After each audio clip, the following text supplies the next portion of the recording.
तीर्थ वर नैमिष विख्याता अति पुनीत साधक सिद्धिदाता। मनु महाराज कहाँ तपस्या करने गए? आपके बगल का तीर्थ नैमिषारण्य। कौन कौन नैमिषारण्य गया? हाथ उठाइए, बस बताइए। नैमिषारण्य तीर्थ की कितनी महिमा है। पृथ्वी पर जब कोई तीर्थ नहीं था तब नैमिषारण्य बना। यही नहीं, आपने एक कथा सुनी होगी, लवकुश ने घोड़े चुराए। आप जानते कथा?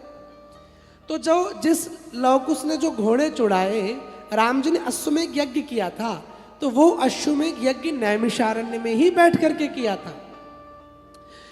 श्री ब्रह्मा जी ने ये सोचा कि दुनिया का सबसे ऊर्जा का स्थान कौन सा है जहां पर भक्ति की जा सकती है। तो उन्होंने अपना एक मनो में चक्र छोड़ा। वो चक्र जिस स्थान पर निमिष मात्र में गिरा वही ये नैमिषारण्य है। और यहां तक नहीं, अहिरावण को मार करके हनुमान जी अपनी पीठ पर राम और लखन भैया को जो लेके आए थे, पहला दक्षिण मुखी हनुमान मंदिर अगर कहीं है तो वो नैमिषारण्य में है। और यही महिमा नहीं है नैमिषारण्य की, 18 पुराण जहां सुनाए गए हो, सत्यनारायण की कथा जहां सुनाई गई हो, 1000 वर्ष तक जो सत्संग चला वो नैमिषारण्य में चला। महर्षि दधीच ने हड्डियों का दान जहां पर दिया, एक महर्षि में दधीच, तो उन्होंने एक राक्षस हुआ वृत्तासुर, तो वृत्तासुर को दधीच की हड्डियों के द्वारा बना वज्र ही मार सकता था। तो वो अपनी हड्डियां दान देने चले देवताओं को, तो रोने लगे। उन्होंने कहा कि मैं अपनी हड्डियां दे दूंगा तो तीर्थ कैसे करूंगा। तो देवताओं ने सारे तीर्थ वहीं बुला दिए कि यही एक जगह पे आ जाओ और दधीच परिक्रमा कर ले। जो नैमिषारण्य की परिक्रमा करता है उसे सारे तीर्थों का फल प्राप्त हो जाता है। ऐसा तीर्थ है नैमिषारण्य।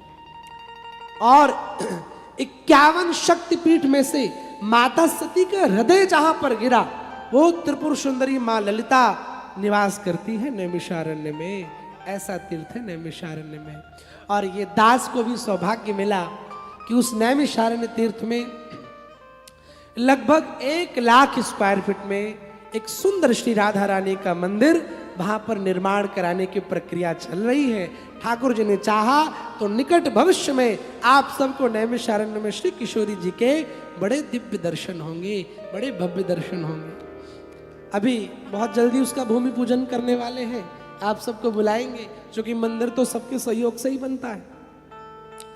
तो नैमिषारण्य इतना पवित्र तीर्थ है, पद्म पुराण में लिखा है, गंगायाम योजने यज्ञे काश्याम चैवार्ध योजने क्रोशमेकम कुरुक्षेत्रे नैमिषेतु पदे पदे। गंगा के किनारे 1 योजन पैदल चलने पर 1 अश्वमेध यज्ञ का फल मिलता है। आप गंगा के किनारे हैं।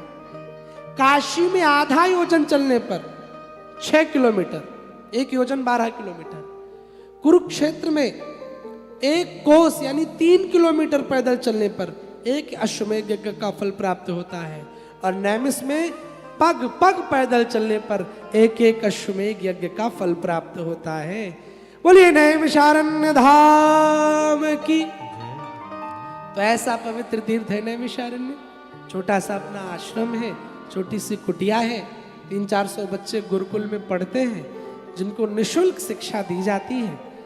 निःशुल्क का मतलब आप सभी सहयोग करते हैं तभी चल पाता है। तो आप सभी आइए, एक कॉफी हम आपके साथ उन बच्चों के साथ वहां भी पिएंगे।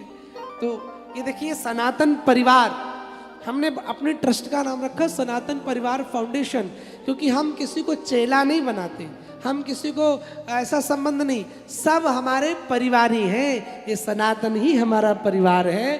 तो आप सभी परिवारी हो, रिश्तेदार हो, तो रिश्तेदारों के साथ तो एक चाय बनती है पाठक जी।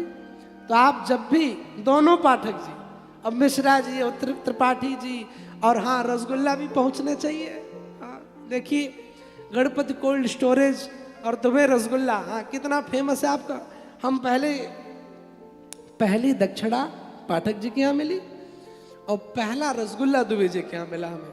तो कितना बढ़िया रसगुल्ला खा के आए, हम 2 खाए थे उस दिन और आज भी लेके आई है। तो आप नैमिषारण्य सब लोग आइए, और जिनके मैं नाम नहीं जानता हूँ आगे से पीछे तक आप सभी का शिवानंद स्वागत करता है। आप पधारो नैमिषारण्य। बोले नैमिषारण्य धाम की।